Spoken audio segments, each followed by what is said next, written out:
Bonjour à tous et bienvenue. Nous sommes rejoints aujourd'hui par Larry Johnson, un ancien analyste de la CIA, principalement pour discuter de la rencontre entre Trump et Poutine qui aura lieu en Alaska vendredi. Bienvenue à nouveau dans l'émission, c'est toujours un plaisir d'être avec vous, Glenn. Il y a donc beaucoup de réactions différentes à cette réunion. Certains sont frappés par un immense optimisme.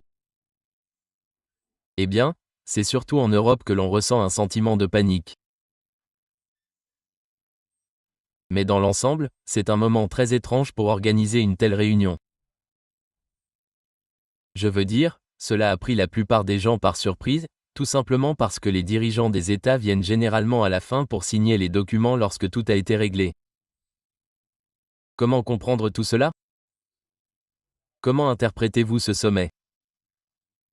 Pour commencer, j'appelle cela une sorte de deuxième itération des conséquences de la bataille de Debaltseve, qui a eu lieu en janvier-février 2015, et dans cette bataille, l'armée ukrainienne a subi une défaite totale, et Angela Merkel s'est précipitée à Moscou, a persuadé Poutine d'appeler, vous savez, d'appeler les gens de Donbass, de les rappeler, d'empêcher cet effondrement total de l'Ukraine, et à l'époque, en présentant cela comme « Oh, c'est une voie vers la paix ».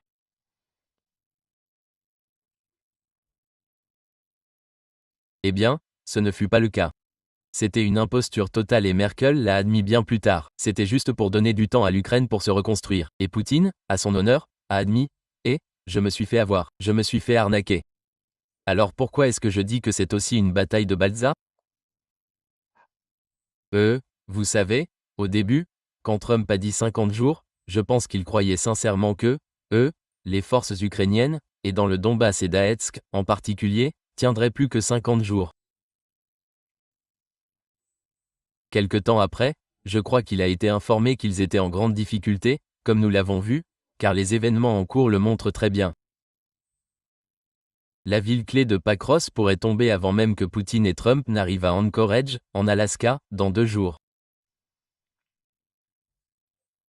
Les 3 autres villes clés de cette ligne de défense, Slaviansk, Kataosurus, Konstantinovka, sont également en difficulté. Et une fois qu'elles seront tombées, la Russie aura sécurisé tout le Donbass, c'est-à-dire Luhansk et Donetsk. Et donc une fois qu'ils auront pris le contrôle total de Donetsk, il s'agira d'augmenter la pression autrement. Trump a donc changé cette date limite à 10. Mon Dieu, nous devons nous rencontrer maintenant. Maintenant, mais remarquez la date limite. Vous savez, il allait y avoir des sanctions écrasantes vendredi dernier parce que c'est à ce moment-là que la date limite était écoulée. La date limite arrive. Le seul pays qui a reçu des sanctions dites écrasantes était l'Inde, qui a été frappé de 25%, puis porté à 50%, soit 25% supplémentaires. Et tout ce que Trump a accompli avec ses terroristes en Inde, c'est d'enrager les Indiens contre les États-Unis, ce à quoi l'Inde a répondu en annulant l'achat de F-35, en annulant d'autres avions ou en annulant une réunion que le ministre indien de la Défense était censé avoir avec Pete Hegseth, le secrétaire à la Défense.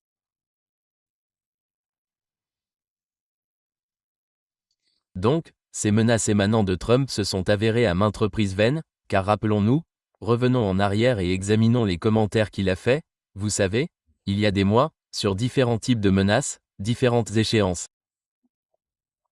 Nous avons vu la même chose à Gaza. Vous savez, si le Hamas ne libère pas ses otages d'ici samedi, il va payer un enfer. Eh bien, les Palestiniens paient un enfer. Mais ce n'est pas une instigation directe de Donald Trump. Donc, avec tout cela en toile de fond, Trump arrive à cette réunion désespérée, essayant d'en tirer quelque chose. Et si vous regardez ce qu'il dit en public, c'est comme regarder un match de tennis à Wimbledon. Sauf que Trump joue des 2 côtés de la médaille. Vous êtes en train de faire des allers-retours. Vous allez avoir besoin d'une Minerve pour suivre le rythme, car à un moment il dit « Oh, je vais juste savoir ce que pense Poutine ». Et l'instant d'après il dit « Ouais, s'il n'accepte pas un cessez-le-feu, il y aura de graves conséquences ». Eh bien, lequel est-ce? Et puis il a dit « Eh bien, nous allons à la première réunion, mais il y aura une deuxième réunion ». Oui, la deuxième réunion a lieu en Russie parce que c'est ce qu'ils avaient convenu au départ. Et puis, eh bien, il se peut qu'il n'y ait pas de deuxième réunion. Donc si vous êtes un dirigeant étranger qui essaie de suivre la position de Donald Trump, bonne chance. Vous allez devoir prendre un bout de papier, vous allez être à chaque coin de ce papier parce qu'il est partout. Vous devez donc prendre du recul et vous demander qui a les cartes en main, et dans ce cas, c'est Poutine qui a toutes les cartes en main. Oui, vous pouvez ajouter quelque chose à ce mélange. Dire que Sinsky devrait se préparer à signer certains documents, mais c'est très. Oui, je veux dire, depuis que Trump a repris le pouvoir ou a repris ses fonctions, c'est ce oui. Il faut se concentrer sur. Eh bien, il ne peut pas vraiment écouter ce qu'il dit, mais plutôt ce qu'il fait. Mais, oui. Mais encore une fois, il doit y avoir une certaine cohérence dans ce qu'il dit, car il y a seulement une semaine, il menaçait la Russie à moins qu'elle n'accepte un cessez-le-feu inconditionnel. Maintenant, il est passé à l'argument selon lequel il doit y avoir des échanges de territoire et, aujourd'hui, il affirme que Poutine subira de très graves conséquences s'il n'accepte pas un accord de paix. Mais comme vous l'avez dit quelques heures plus tôt, il a dit que le but était de savoir ce que les Russes veulent, quelles sont leurs exigences. Donc c'est toujours le problème. On finit peut-être par y lire ce qu'on veut. Mais il n'y a rien ici. C'est juste un petit peu pour tout le monde, semble-t-il. Eh bien, vous savez que Donald Trump est impatient d'obtenir un prix Nobel de la paix. Je pense qu'on pourrait au moins lui décerner une médaille d'or olympique pour sa gymnastique verbale à cause des volte-face, des rebondissements et des retournements de situation qu'il a fait ces dernières 24 heures.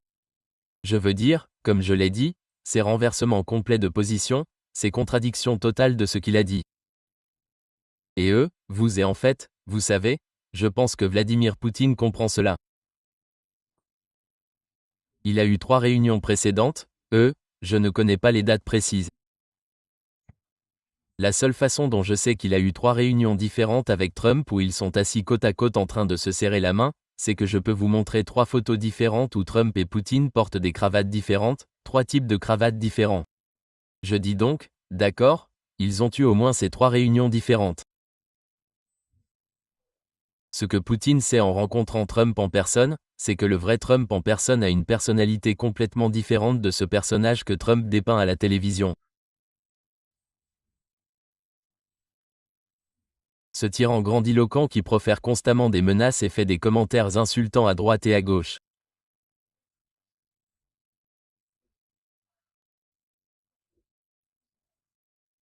Parfois obscène, parfois plein de grossièreté, mais en personne, Trump est un homme peu sûr de lui, et il veut être apprécié, et donc il va être en quelque sorte obséquieux, faire tout ce qu'il peut pour s'assurer que vous êtes à l'aise et que vous savez que tout va bien, parce qu'il n'aime pas vraiment virer les gens.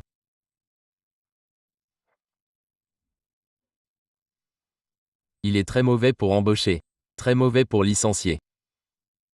Poutine sait donc que lorsqu'il est en tête-à-tête avec Trump, ou du moins dans le passé, il pourrait effectivement avoir une discussion avec lui. Et Trump écoute et pose des questions. Mais il reste à voir qui tire vraiment les ficelles ici, car nous avons eu une série d'événements qui, je ne crois pas, ont été orchestrés par Donald Trump.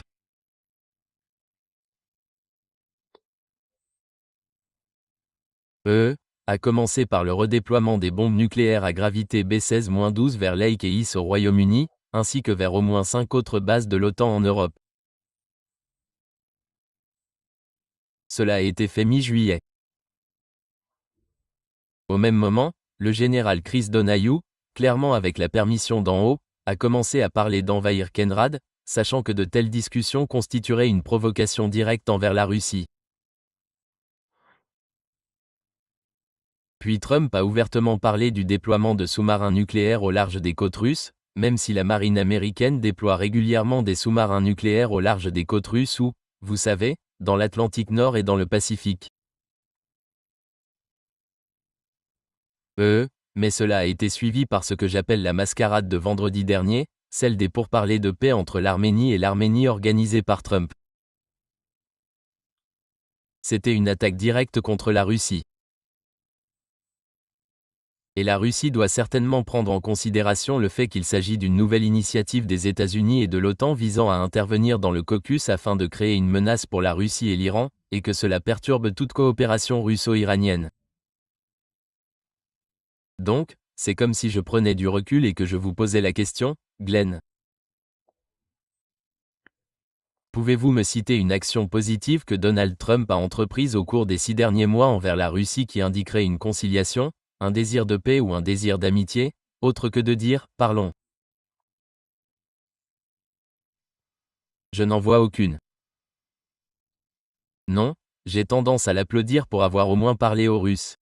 Je veux dire, cela semble être le strict minimum, mais c'est ce qu'aucun des pays de l'OTAN n'a fait au cours des 3 dernières années et demie. C'est une chose, mais vous avez raison.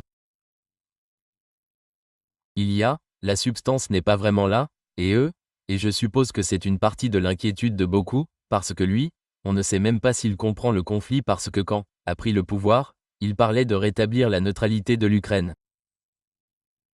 Et, puis tout à coup, il sait ce qu'est la guerre Biden, et il la qualifie même de guerre Biden. Il la fait toujours, mais il reconnaît toujours qu'il s'agit d'un conflit entre l'OTAN et la Russie. Puis cela devient un conflit bilatéral entre la Russie et l'Ukraine, où il ne peut jouer que le rôle de médiateur. Et maintenant, il parle de territoire, d'échanges territoriaux. Mais pensez-vous qu'il comprend ce conflit? Parce qu'il semble y avoir une focalisation excessive sur ces territoires. Ouais, non, en fait, je ne pense pas qu'il le comprenne et je ne pense pas que ce soit entièrement de sa faute.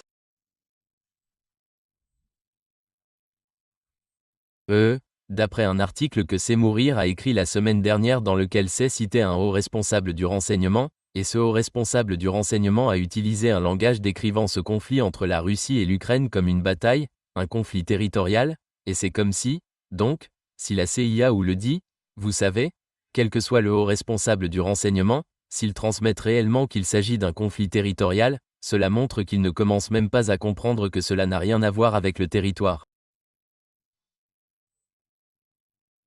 Cela a tout à voir avec l'expansion de l'OTAN. Donc, le fait que Trump se fasse dire que, vous savez, le même responsable du renseignement avait affirmé que la Russie avait subi 2 millions de pertes et que c'est encore ce que Trump dit. Donc, la communauté du renseignement, la CIA, par l'intermédiaire de Radcliffe, disent à Trump des choses qui sont tout simplement fausses. On ne sait pas pourquoi Tulsi Gabbard n'est pas intervenu pour rectifier le tir, mais il est clair que Trump opère sur la base de ces fausses prémices. Donc, jusqu'à ce que cela soit corrigé, et peut-être que Poutine espère pouvoir redresser la situation de Trump, je peux voir un accord sortir d'ici vendredi.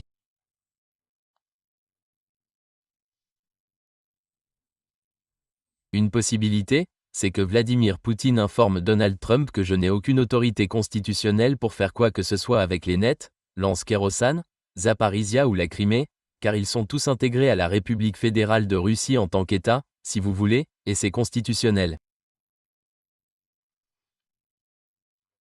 Je ne peux pas changer cela, je n'ai aucun pouvoir là-dessus.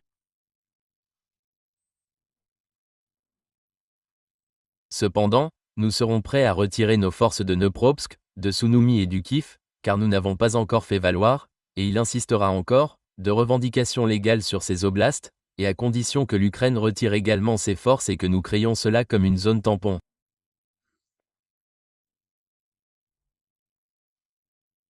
Donc, je pourrais voir cela comme un accord auquel il pourrait parvenir, mais il serait conditionné à l'acceptation de l'Ukraine. Et je ne vois pas l'Ukraine l'accepter. À ce stade, en théorie, Trump serait libre de dire « Eh bien, j'ai proposé la paix. J'ai proposé l'accord. » Ces Ukrainiens refusent d'accepter l'accord et s'en vont. C'est ce qu'il devrait faire. Mais honnêtement, je ne pense pas qu'il le fera. Il va continuer à parler et cette guerre va s'arrêter net en cas de victoire russe sur le champ de bataille. Pensez-vous que ce seront les exigences de Poutine? Parce qu'ils doivent. J'imagine qu'il est difficile de se préparer à cette réunion s'il n'écoute que les déclarations de Trump, étant donné à quel point elles changent d'un côté à l'autre. Mais les Russes ont toujours été assez cohérents. Maintenant, je suppose toujours qu'ils ont tendance à penser que tout est gravé dans le marbre. Je suppose souvent qu'il s'agit plutôt d'une négociation difficile et qu'ils pourraient avoir une certaine flexibilité dans certains domaines, mais eux, mais bien sûr, vous savez, ils sont également impatients d'en finir avec cette guerre, mais ils ne veulent pas perdre leur influence. Alors, que pensez-vous que Trump va proposer? Pardon? Que Poutine va proposer à Trump pour mettre fin à la guerre? Ouais. Et j'ai eu la chance d'avoir des conversations avec Sergueï Lavrov et le numéro 2 du ministère des Affaires étrangères, Sergueï Rubikov. Et puis j'ai écouté attentivement la porte-parole du ministère des Affaires étrangères, Maria Zakharova. J'ai écouté le porte-parole du Kremlin, Peskov. J'ai écouté d'autres membres vous savez, appelons-les les initiés de Poutine, et Vladimir Poutine également.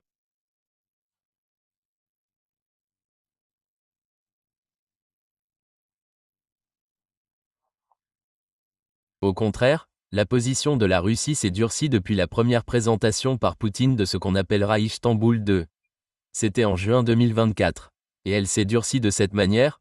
En juin 2024, il demandait simplement que les 5 anciens oblasts ukrainiens qui font désormais partie de la Fédération de Russie soient officiellement reconnus comme faisant partie de la nation russe, comme faisant partie de la Fédération de Russie, que l'Ukraine rejette et n'ait plus rien à faire avec l'OTAN, que les conseillers de l'OTAN soient retirés, qu'il n'y ait plus de partage de renseignements et d'équipements militaires.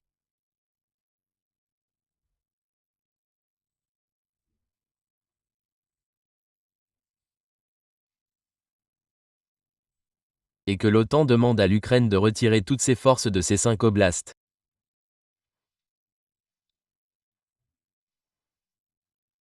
Je vois maintenant que Poutine va faire une demande un peu plus stricte que cela et il insistera également pour que les Ukrainiens se retirent de Dnepropetrovsk, de Sounoumi Poltava et de Kiev.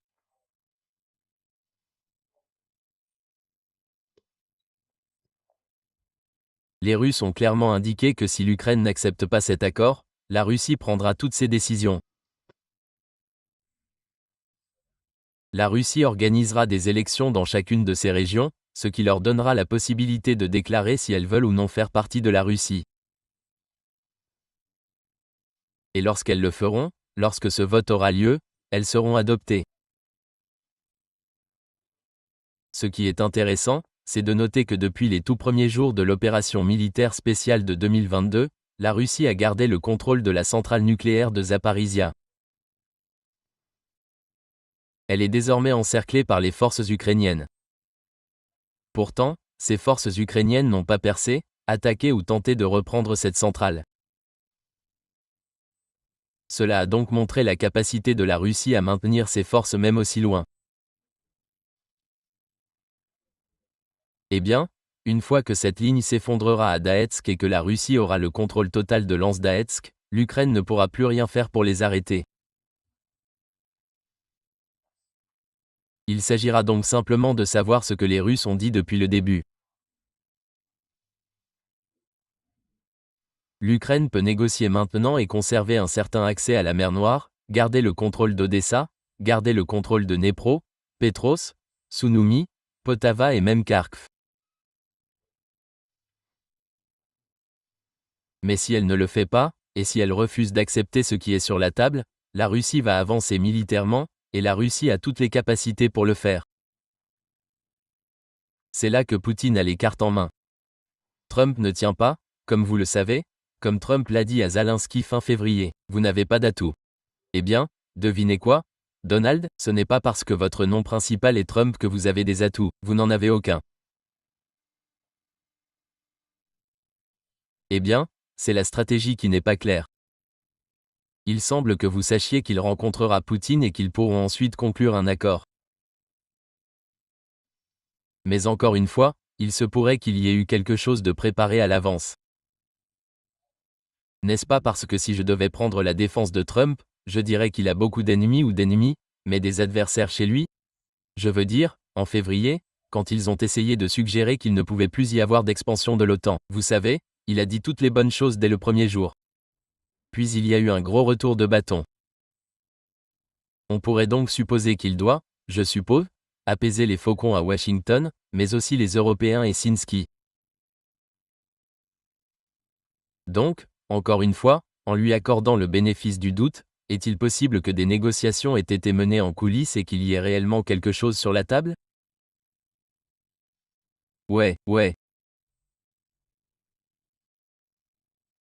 En fait, vous savez, comme vous le savez, Glenn, normalement, dans ce genre de sommet, il y a les Sherpas diplomatiques, vous savez, qui portent le nom des Népalais robustes qui portent les sacs à dos et l'équipement d'un groupe d'occidentaux gras et choyés dans l'Himalaya en direction du mont Everest.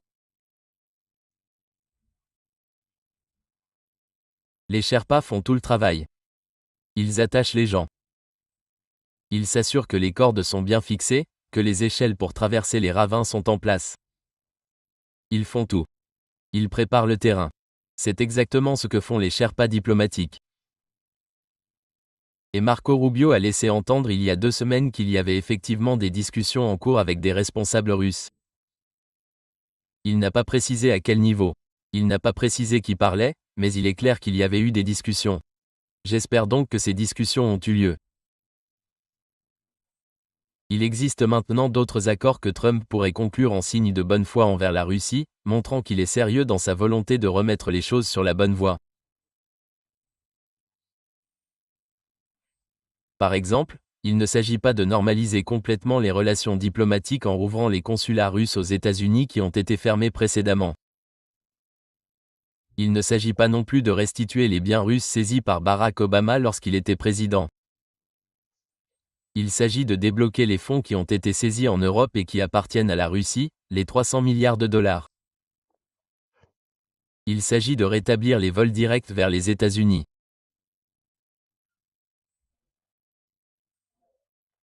Il s'agit d'envisager la construction d'un pont ou d'un tunnel entre l'Alaska et la Russie qui relierait les deux pays.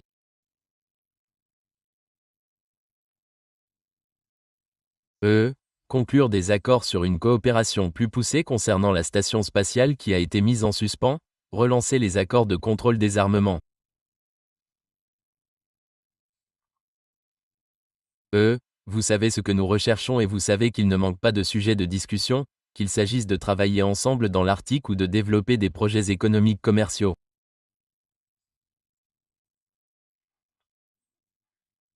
Nous allons donc voir si Trump est vraiment sérieux, si les Russes sont sérieux. Vous savez, les Russes sont en fait multitâches. Ils peuvent faire beaucoup de choses. Ils vont travailler sur ce problème ukrainien et vaincre l'OTAN, quoi que dise Trump, quelle que soit sa décision. Cependant, il serait heureux de travailler avec les États-Unis sur ces autres domaines. Et certains d'entre eux pourraient être très tentants pour Donald Trump. Donc, nous devrons attendre et voir. Oui, j'ai l'impression que le désir de rétablir les relations bilatérales est sincère, mais je pense qu'il y a aussi une reconnaissance de tous ces intérêts communs, de différents domaines sur lesquels travailler. Tout cela est l'otage de la guerre en Ukraine, ce qui est une bonne raison de l'en finir. Je suppose que ma dernière question portait sur l'Alaska. Pourquoi pensez-vous que l'Alaska est le lieu?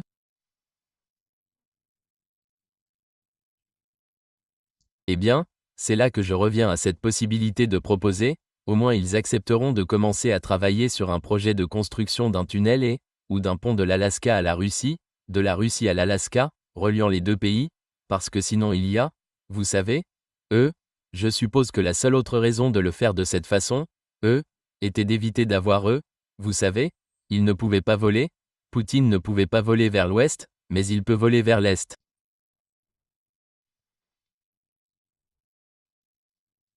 Il aurait pu voler vers le sud, mais Trump, pour une raison quelconque, n'était pas intéressé par les Émirats arabes unis, le Qatar ou l'Arabie saoudite.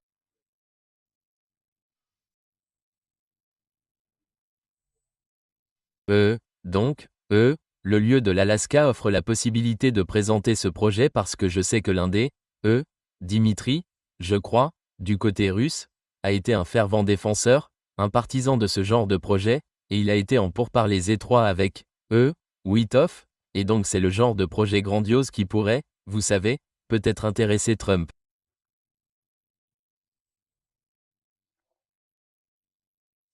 Le problème, c'est que Trump continue d'envoyer des messages verbaux qui le contredisent, qui laissent entendre qu'il va faire échouer les pourparlers ou qu'il va essayer d'intimider Poutine. Mais encore une fois, je pense que ce ne sont que des paroles en l'air de sa part. Nous l'avons vu maintes et maintes fois et nous verrons s'il continue sur cette lancée. Ouais. Juste à ce sujet, les menaces continues qu'il profère contre la Russie, pas seulement la semaine dernière, mais les nouvelles qui ont été récemment émises, que peut réellement faire Trump maintenant, en termes de punition de la Russie, comme il le dit, si elle ne se met pas au pas, car cela aurait été beaucoup plus convaincant il y a 2 ou 3 ans. Mais encore une fois, quelles sont les capacités restantes? Je pensais que c'était un thème clé expliquant pourquoi il était nécessaire de faire un point sur la progression rapide des Russes, l'effondrement de l'Ukraine et l'OTAN qui n'a plus vraiment d'armes à envoyer. Quelles sont donc les véritables menaces qu'il peut réellement? Les sanctions sont une chose, mais il semble que les Indiens et les Chinois ne soient pas découragés. Que reste-t-il donc ici? Eh bien, cela et c'est la réalité, rien. Il fut un temps où les États-Unis et la Russie entretenaient des relations commerciales assez solides, mais maintenant, après 3 ans et demi de sanctions, elles ont été réduites au strict minimum. À ce stade, les États-Unis ont besoin de l'azote utilisé pour les engrais et de l'uranium enrichi utilisé pour alimenter les réacteurs nucléaires. Les États-Unis en ont absolument besoin. Il n'y a pas une seule chose venant des États-Unis dont la Russie ait besoin. Vous savez, la Russie aimerait avoir la commodité de pouvoir avoir des relations économiques normales, mais elle n'en a pas besoin. Elle aimerait ça, mais c'est une autre histoire. Et, en ce qui concerne la menace de Washington de sanctionner l'Inde et la Chine avec des sanctions écrasantes, ce que Trump et son équipe n'ont pas réussi à comprendre, c'est que, en ce qui concerne la Chine, les terres rares et les aimants sont des éléments essentiels pour l'industrie américaine, ce qu'il en reste, ainsi que pour le complexe militaro-industriel. Et la Chine a mis un frein à ces produits. Et remarquez que Trump continue de repousser les droits de douane de 90 jours supplémentaires, sinon nous allons vraiment sévir contre vous, mais nous vous donnons 3 mois de plus. Et en Inde, même si l'Inde obtient beaucoup de produits pharmaceutiques de Chine, lorsqu'elle produit des produits pharmaceutiques, ce sont en fait ce qu'on appelle des principes actifs qui viennent principalement d'Inde et sont destinés aux fabricants américains.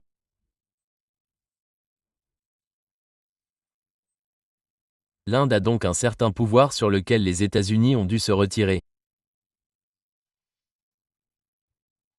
Et je note juste au passage que Trump n'a aucune réflexion sur les politiques tarifaires et les sanctions contre d'autres pays.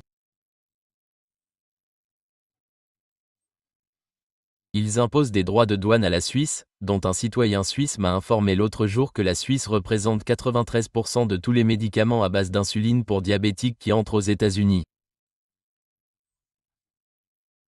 Donc, nous allons, vous savez, les États-Unis, vous savez, étant donné que nous sommes, vous savez, la bande de gros salauds que nous sommes avec toute notre malbouffe et notre population en surpoids, devenir, vous savez, un diabétique, vous savez, dans un asile d'aliénés. Et maintenant, nous nous coupons du fournisseur de médicaments contre le diabète. C'est ce que je dis. Cela ne veut pas dire que ces types ne réfléchissent pas. Ils ne réfléchissent pas de manière stratégique. Ils ne pensent pas en termes de comment ils peuvent avoir un effet de levier sur ces autres personnes. Ils pensent simplement à une dimension émotionnelle et ensuite, quand le problème suivant surviendra, ils devront réagir. Donc, je pense que vendredi, nous allons voir Trump réagir à quelque chose qu'il n'attendait pas vraiment. Enfin, je pense que nous partageons la partie de l'absence de réflexion de ce côté-ci de l'Atlantique. Je vois Merz faire un discours depuis l'Allemagne, disant la même chose, eh bien, toute discussion devra commencer par un cessez-le-feu de 30 jours. Ouais. Ce qui, est tout simplement évident, en aucun cas cela n'arriverait. Les Russes ne renonceraient à aucun effet de levier lorsqu'ils savent que la seule raison d'avoir un cessez-le-feu est de bien préparer les lignes de front davantage à votre avantage. C'est juste, je ne sais pas. C'est très frustrant que, je pense, nous ayons créé un environnement en Europe où reconnaître la réalité serait en quelque sorte une trahison. Que vous ne puissiez pas reconnaître que les Russes nous ont battus sur ce point. On ne peut pas reconnaître qu'on a contribué au conflit. Tout ça est perçu comme une prise de parti des Russes et on est immédiatement éliminé. Ils doivent donc répéter ces choses dont ils savent qu'elles ne marcheront pas. C'est très, très frustrant à regarder parce qu'on a créé un environnement où nos intérêts nationaux fondamentaux, notre sécurité et la réalité elle-même relèvent tous de ce principe pro-russe. On ne peut même pas dire l'évidence. Je crois que c'était un historien et non Yogi Berra. Yogi Berra était ce receveur de baseball des Yankees de New York, connu pour ses propos, et il a dit que c'était du déjà-vu.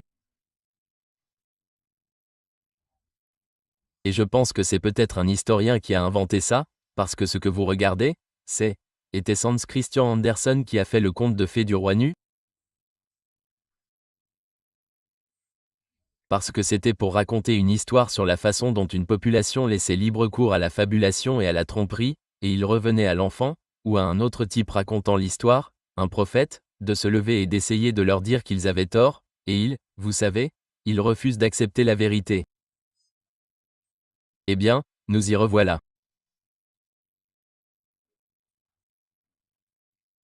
Je veux dire, nous répétons ce genre d'histoire, et ce n'est que maintenant que nous en prenons conscience en la regardant se dérouler, car, vous savez, je secoue la tête quand je regarde Donald Trump parler et dire des choses ridicules, parce qu'elles sont tellement déconnectées de la réalité, et que les gens autour de lui hochent la tête en disant « Bébé, dis-lui, Donald. » C'est amen, mon frère. C'est effrayant. C'est ce qui arrive quand la société devient trop polarisée. Soit vous détestez vos adversaires, mais vous êtes également obligé de défendre tout ce que dit votre propre camp.